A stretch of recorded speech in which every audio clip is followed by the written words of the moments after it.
या देवी सर्वभूतेषु ब्रह्मचारिणी रूपेण संस्थिता नमस्तस्यै नमस्तस्यै नमस्तस्यै नमो नमः। आप सभी को नवरात्रि की बहुत बहुत शुभकामनाएं।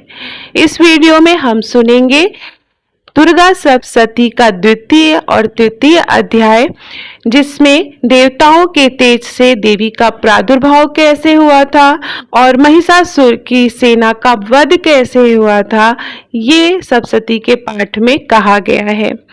तो प्रेम से बोलिए जय माता दी। स्वागत है, मैं भाविनी मिश्रा आप सभी के सुखी और स्वस्थ जीवन की कामना करती हूँ और ये नवरात्रि हम सब के जीवन में सुख समृद्धि और ऐश्वर्य लेकर आए। हम दूसरा अध्याय शुरू करते हैं दुर्गा सप्तशती का। तो प्रेम से जयकारे लगाएंगे जय माता दी।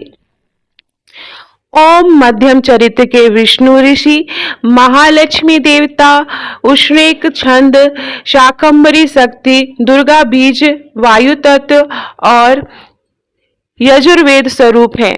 श्री महालक्ष्मी की प्रसन्नता के लिए मध्यम चरित्र के पाठ में इसका विनियोग है। मैं कमल के आसन पर बैठी हुई प्रसन्न मुख वाली महिषासुर मर्दिनी भगवती महालक्ष्मी का भजन करती हूँ, जो अपने हाथों में अक्षमाला, फरसा, गदा, बाण, बज, पद्म, धनुष, कुंडिका, दंड, शक्ति, खड्ग, ढाल, शंख, घंटा, मधुपात्र, शूल, पास और चक्र धारण करती है। ऋषि कहते हैं, पूर्व काल में देवताओं और असुरों में पूरे 100 वर्षों तक घोर संग्राम हुआ था। उसमें असुरों का स्वामी महिषासुर था और देवताओं के नायक इंद्र थे। इस युद्ध में देवताओं की सेना महाबली असुरों से परास्त हो गई। संपूर्ण देवताओं को जीतकर महिषासुर इंद्र बन बैठा। तब पराजित देवता प्रजापति ब्रह्मा जी को आगे करके उस स्थान पर गए जहां भगवान शंकर और विष्णु विराजमान थे। देवताओं ने महिषासुर के पराक्रम तथा अपनी पराजय का यथावत वृत्तांत उन दोनों देवेश्वरों को विस्तार पूर्वक कह सुनाया। वे बोले, भगवान महिषासुर इंद्र, अग्नि, वायु, चंद्रमा, यम, वरुण तथा अन्य देवताओं के अधिकार छीनकर स्वयं ही सब का अधिष्ठाता बना बैठा है। उस दुरात्मा महिष ने समस्त देवताओं को स्वर्ग से निकाल दिया है। अब वे मनुष्यों की भांति पृथ्वी पर विचरते हैं। दैत्यों की यह सारी करतूत हमने आप लोगों से कह सुनाई। अब हम आपकी ही शरण में आए हैं, उसके वध का कोई उपाय सोचिए। इस प्रकार देवताओं के वचन सुनकर भगवान विष्णु शिव के दैत्यों को बड़ा क्रोध आया। उनकी भौहें तन गईं और मुंह टेढ़ा हो गया। तब अत्यंत कोप में भरे हुए चक्रपाणी श्री विष्णु के मुख से एक महान तेज प्रकट हुआ। इसी प्रकार ब्रह्मा, शंकर तथा इंद्र आदि अन्य देवताओं के शरीर से भी बड़ा भारी तेज निकला। वह सब मिलकर एक हो गया।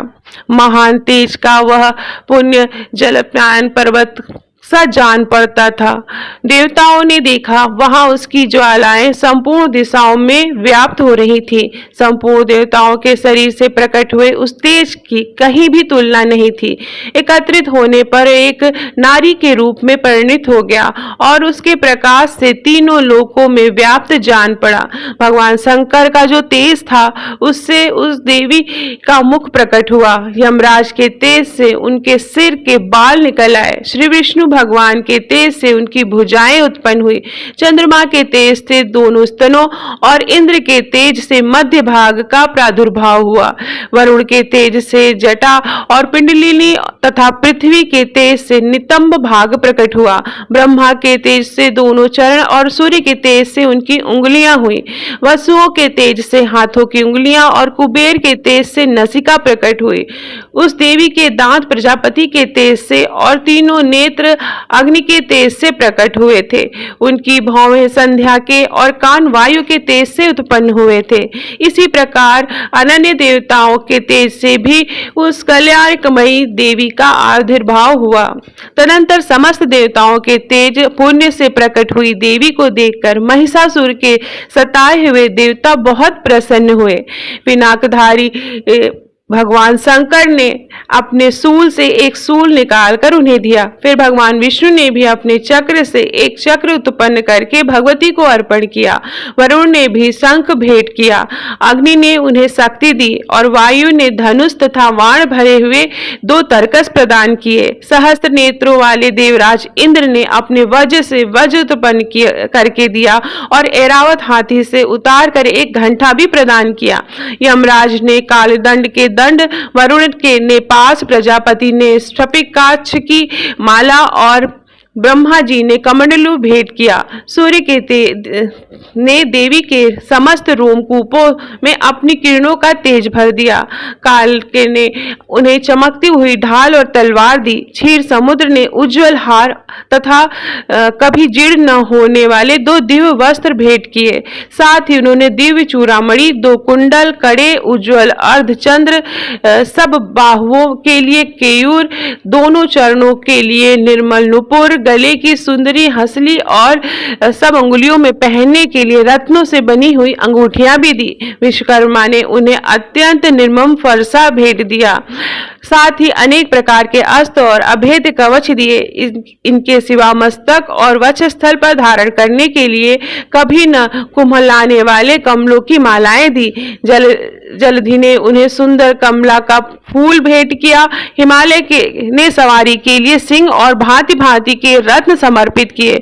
धनाक्ष कुबेर ने मधु से भरा पान पात्र दिया तथा संपूर्ण नागों के राजा शेष ने, जो पृथ्वी को धारण करते हैं, उन्हें बहुमूल्य मणियों से विभूषित नागहार भेंट दिया।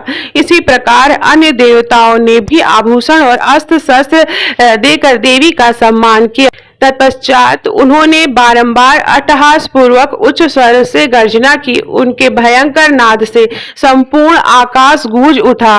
देवी का वह अत्यंत उच्च स्वर से किया हुआ सिंहनाद कहीं समा न सका। आकाश उनके सामने लघु प्रतीत होने लगा।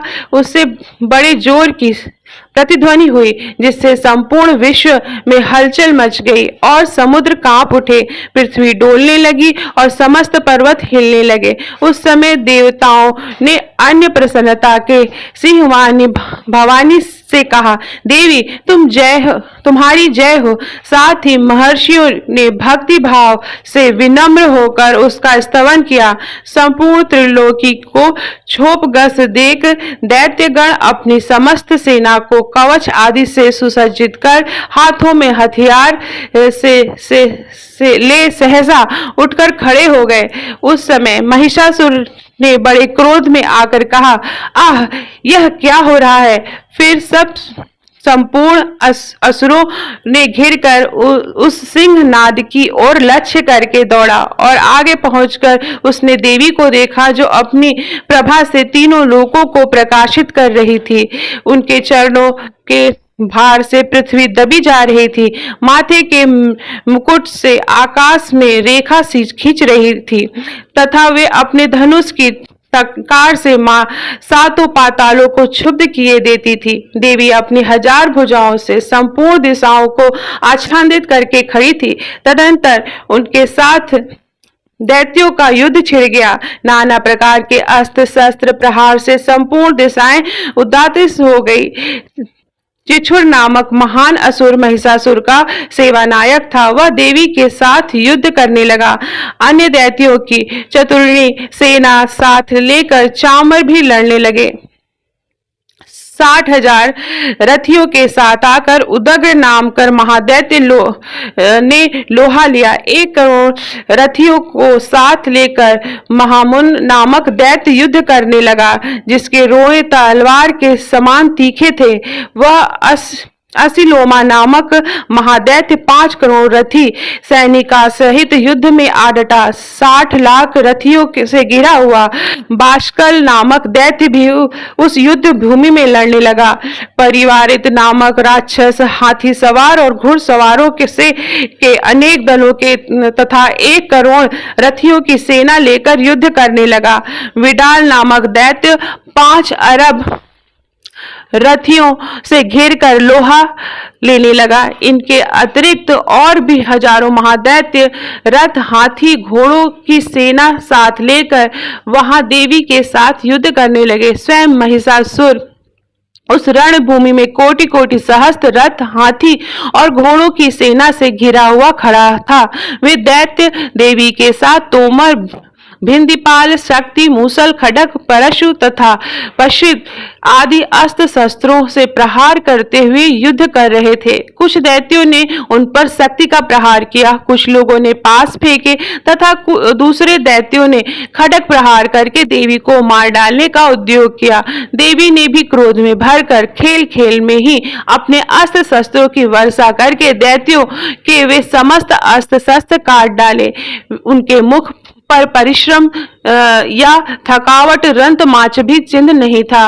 देवता और ऋषि उनकी स्तुति करते थे और वे भगवती परमेश्वरी दैत्यों के शरीर पर अस्त्र शस्त्रों की वर्षा करती रही। देवी का वाहन सिंह भी क्रोध में भरकर गर्दन के बालों को हिलाता हुआ असुरों की सेना में इस प्रकार विचरने लगा, मानो वनों में दवानल फैल रहा हो। रणभूमि में दैत्यों के साथ युद्ध करती हुई अंबिका देवी ने जितने निश्वास छोड़े, वे सभी तत्काल सैकड़ों हजारों गणों के रूप में प्रकट हो गए और परशु, भिंदीपाल, खड्ग और पाटिस आदि अस्त्रों द्वारा असुरों का सामना करने लगे। देवी की शक्ति बढ़े हुए वे गण असुरों का नाश करते हुए नगाड़ा और शंख आदि बजाने लगे।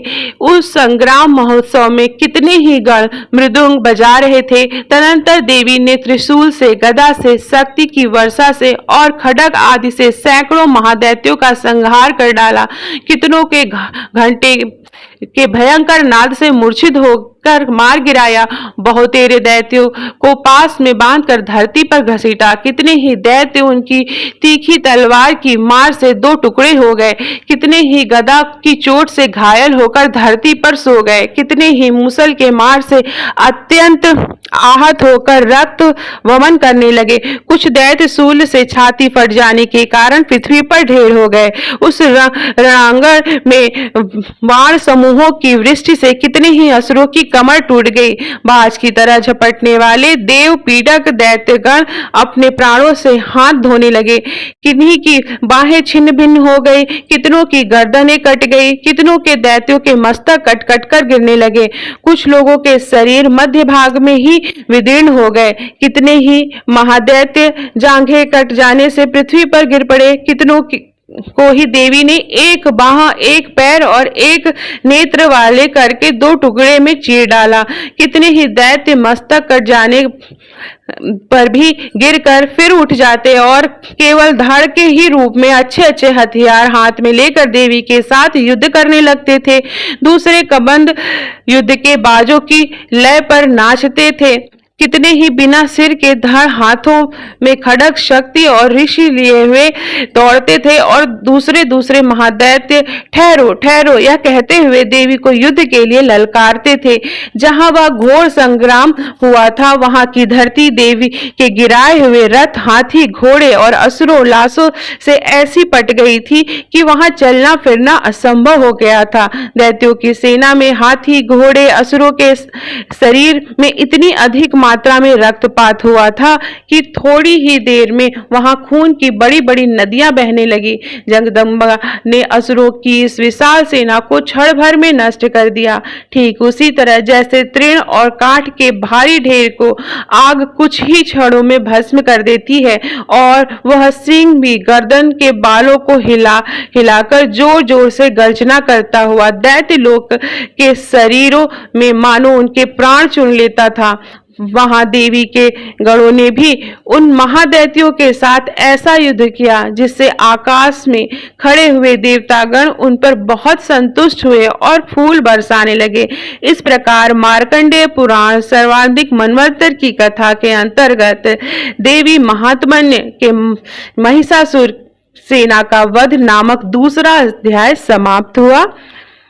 प्रेम से बोलिए जय माता दी, जयकारे लगाएंगे जय माता दी। और तीसरा अध्याय अब मैं शुरू करने जा रही हूँ तीसरे अध्याय में सेनापतियों सहित महिषासुर का वध का वर्णन है। तो चलिए ध्यान करेंगे और तीसरा अध्याय शुरू करेंगे। जगदम्बा के श्री अंगों की कांति उदय काल के सहस्त्र सूर्यों के समान है। वे लाल रंग की रेशमी साड़ी पहने हुए हैं। उनके गले में मुंडमाला शोभा पा रही है। दोनों स्तनों पर रक्त चंदन का लेप लगा है। वे अपने कर कमलों में जपमालिका, विद्या और अभय तथा वर नामक मुद्राएं धारण किए हुए हैं। तीन नेत्रों से सुशोभित मुखारविंद की बड़ी शोभा हो रही है। उनके मस्तक पर चंद्रमा के साथ ही रत्न में मुकुट बंधा है और वे कमल के आसन पर विराजमान है। ऐसी देवी को मैं भक्ति पूर्वक प्रणाम करती हूँ। ऋषि कहते हैं, दैत्यों की सेना को इस प्रकार तहस नहस होते देख महादैत्य सेनापति चिछुर क्रोध में भरकर अंबिका देवी से युद्ध करने के लिए आगे बढ़ा। वह असुर रणभूमि में देवी के ऊपर इस प्रकार बाणों की वर्षा करने लगा जैसे बादल मेरुगिरी पे शिखर पर पानी की तरह धार बरसा रहा हो। तब देवी अपने बाणों से उसके बाण समूह को अनायास ही काट कर उसके घोड़े और सारथी को मार डाला। साथ ही उसके धनुष तथा अत्यंत ऊंची ध्वजा को भी तत्काल काट डाला। धनुष काट जाने पर अंगों को अपने बाणों से भीन डाला। धनुष, रथ, घोड़े और सारथी के नष्ट हो जाने पर वह असुर ढाल और तलवार लेकर देवी की ओर दौड़ा। उसकी तीखी धार वाली तलवार से सिंह के मस्तक पर चोट करके देवी की भी बाईं भुजा में बड़े वेग से प्रहार किया। राजन, देवी की बाह पर पहुंचने की वह तलवार टूट गई। फिर तो क्रोध से लाल आंखें करके वह उस राक्षस ने शूल हाथ में लिया और उस महादैत्य ने भगवती भद्रकाली के ऊपर चलाया। वह शूल आकाश से गिरते हुए सूर्यमंडल की भांति अपने तेज से प्रज्वलित हो उठा। उस शूल को अपनी ओर आते देख देवी ने भी शूल का प्रहार किया और उससे राक्षस के शूल सैकड़ों के टुकड़े टुकड़े हो गए। साथ ही महादैत्य चिछुर की भी धज्जियां उड़ गई। वह प्राणों से हाथ धो बैठा। महिषासुर के सेनापति उस महापराक्रमी चिछुर के मर जाने पर देवताओं को पीड़ा देने वाला चामर हाथी पर चढ़ा आया। उसने भी देवी के ऊपर शक्ति का प्रहार किया, किंतु जगदम्बा ने उसे अपने हुंकार से ही आहत और निष्प्रभ करके तत्काल पृथ्वी पर गिरा दिया। शक्ति टूटकर गिरी हुई देख चामर को बड़ा क्रोध हुआ।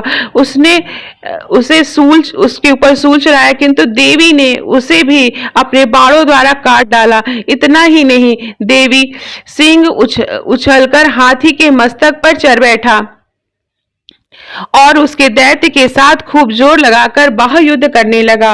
वे दोनों लड़ते लड़ते हाथी से पृथ्वी पर आ गए और अत्यंत क्रोध में भरकर एक दूसरे पर बड़े भयंकर प्रहार करते हुए लड़ने लगे। तदंतर सिंह बड़े वेग से आकाश की ओर उछला और उधर से गिरते समय उसने पंजे के मार से चामर के सिर धड़ से अलग कर दिया और इसी प्रकार उदग्र भी शिला और वृक्ष आदि मार खाकर रणभूमि में देवी के हाथ से मारा गया और कराल की दांतों, मुक्कों और थप्पड़ों की चोट से धराशायी हो गया। क्रोध से भरी हुई देवी ने गदा की चोट से उदक का कचूमर निकाल दिया। भिंदीपाल से वासकाल को तथा बाणों से ताम्र, अंध और मौत के घाट उतार दिया। तीन नेत्रों वाली परमेश्वरी त्रिशूल से उग्राह से उग्र वीर और महाहनु नामक दैत्यों को मार डाला। तलवार की चोट से विडाल के मस्तक को धड़ से काट गिराया। दुर्धर और दुर्मुख इन दोनों को भी अपने बाणों से यमलोक भेज दिया। इस प्रकार अपनी सेना का संहार होता देख महिषासुर ने भैंसे का रूप धारण करके देवी के गणों को त्रास देना आरंभ किया। किन्हीं को थुथुन से मारकर, किन्हीं को उनके ऊपर खुरों से प्रहार करके, किन्हीं को पूंछ से चोट पहुंचाकर, कुछ को सींग से विदीर्ण करके, कुछ गणों को वेग से, किन्हीं को सिंह नाद से, कुछ को चक्कर देकर और कितनों को निशाह वायु के झोंके से धाराशाही कर दिया। इस प्रकार गणों को सेना को गिराकर वह असुर देवी सिंह को मारने के लिए झपटा। इससे जगदम्बा को बड़ा क्रोध हुआ। उधर महापराक्रमी महिषासुर भी क्रोध में भरकर धरती को खुखारे खोदने लगा तथा सिंह से ऊंचे ऊंचे पर्वतों को उठाकर फेंकने और गरजने लगा। उसके वेग से चक्कर देने के कारण पृथ्वी क्षुब्ध होकर फटने लगी। वहीं पूंछ से टकराकर समुद्र सब ओर धरती को डुबोने लगा।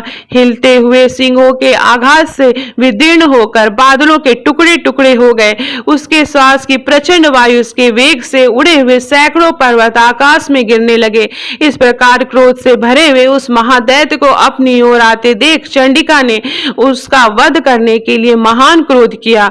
उन्होंने पास फेंक कर उस महान असुर को बांध लिया और महासंग्राम वध जाने पर उसने भैंसे का रूप धारण किया और तत्काल सिंह के रूप में वह प्रकट हो गया। उस अवस्था में जगदम्बा ज्यों ही उसका मस्तक काटने के लिए उद्यत हुई त्यों ही वह खड्गधारी पुरुष के रूप में दिखाई देने लगा। तब देवी ने तुरंत बाणों की वर्षा करके ढाल और तलवार के साथ उस पुरुष को भी बींध डाला। इतने में ही वह महान गजराज के रूप में परिणित हो गया। तब अपनी सूंड से देवी के विशाल सिंह को खींचने और गर्जने लगा। खींचते समय देवी ने तलवार से उसकी सूंड काट डाली। तब उस पर महादैत्य ने पुनः भैंस का शरीर धारण कर लिया और पहले की भांति चराचर प्राणियों सहित तीनों लोकों को व्याकुल करने लगा। तब क्रोध से भरी हुई जगन्माता चंडिका का बारंबार उत्तम मधु का पान करने और लाल आंखें करके हंसने लगी। उधर उस बल और पराक्रम के मद में से उन्मुक्त हुआ राक्षस गरजने लगा और अपने सींग से चंडी के ऊपर पर्वत फेंकने लगा। उस समय देवी अपने बाणों से समूहों से उसके फेंके हुए पर्वतों को चूर्ण कर रही थी। बोलते समय उसका मुख मद से लाल हो रहा था और वाणी लड़खड़ा रही थी। देवी ने कहा, ओ मूढ़, मैं जब तक मधु पीती हूँ तब तक तू क्षण भर के लिए खूब गर्ज ले। मैं हाथ से यही तेरी मृत्यु हो जाने पर अब शीघ्र ही देवता भी गर्जना करेंगे। ऋषि कहते हैं, यूं कहकर देवी उछली और उसने महादैत्य के ऊपर चढ़ गई। फिर अपने पैरों से उसे दबाकर उन्होंने सूल से उसके कंठ में आघात किया। उनके पैर से दबा होने पर भी महिषासुर अपने मुख से अभी आधे शरीर ही वह बाहर निकलने पाया था कि देवी ने अपने प्रभाव से उसे रोक दिया। आधा निकला होने पर भी वह महादैत्य देवी से युद्ध करने लगा। तब देवी ने बहुत बड़ी तलवार से उसका मस्तक काट डाला। फिर तो हाहाकार करते हुए दैत्यों की सारी सेना भाग गई तथा संपूर्ण देवता अत्यंत प्रसन्न हो गए। देवताओं ने दिव्य महर्षियों के साथ दुर्गा देवी का स्तवन किया। गंधर्व राज गाने लगे तथा अप्सराएं नृत्य करने लगी। इस प्रकार श्री मार्कंडेय सर्वार्णिक मन्वंतरी की कथा के अंतर्गत देवी महात्म्य में महिषासुर वध नामक तीसरा अध्याय भी पूरा हुआ। तो चलिए प्रेम से बोलिए जय माता दी। तो ये प्रथम, द्वितीय और तृतीय अध्याय समाप्त हुए। मैं कल आपको सुबह चतुर्थ अध्याय आपसे शेयर करूंगी। पाठ पसंद आया हो तो मेरे चैनल को प्लीज सब्सक्राइब कर लीजिए। कमेंट बॉक्स में जय माता दी जरूर लिखिएगा। बहुत बहुत धन्यवाद ये वीडियो देखने के लिए।